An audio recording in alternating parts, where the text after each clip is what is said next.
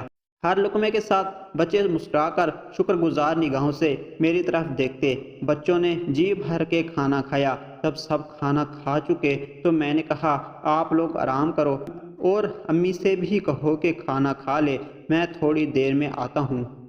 بچوں نے کہا ٹھیک ہے انکل۔ میں وہاں سے چلا اور مارکیٹ سے آ کر مہینے بھر کا راشن لیا اور دوبارہ ان کے گھر آیا۔ سارے بچے سو چکے تھے اور ان کی ماں جاگ رہی تھی۔ مجھے دیکھ کر اٹھ کھڑی ہوئی اور نظریں جھکا کے کہنے لگی کہ بھائی اتنی زحمت کیوں اٹھائی آپ نے؟ میں نے کہا آپ میری بہن ہو، اس میں زحمت والی کون سی بات ہے؟ یہ کہہ کر میں نے سامان ایک طرف رکھنا شروع کیا۔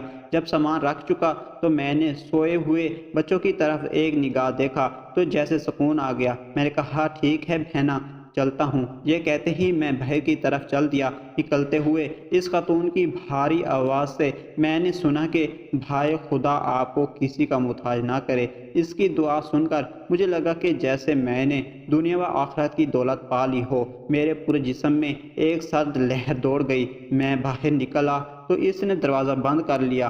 اس کے بعد ہر روز اس گھر سے بچوں کے ہنسنے کھیلنے کی آوازیں آتی جنہیں سن کر میری روح کو سکون ملتا۔ اتنا سکون مجھے اپنی پوری زندگی میں پہلی بار ملا تھا۔ مہمانوں کو کھانا کھلانے سے پہلے بھی اور بعد میں بھی اسی اضطراب میں ڈوبا تھا کہ پتہ نہیں کوئی کمی پیشی تو نہ رہ گئی ہوگی۔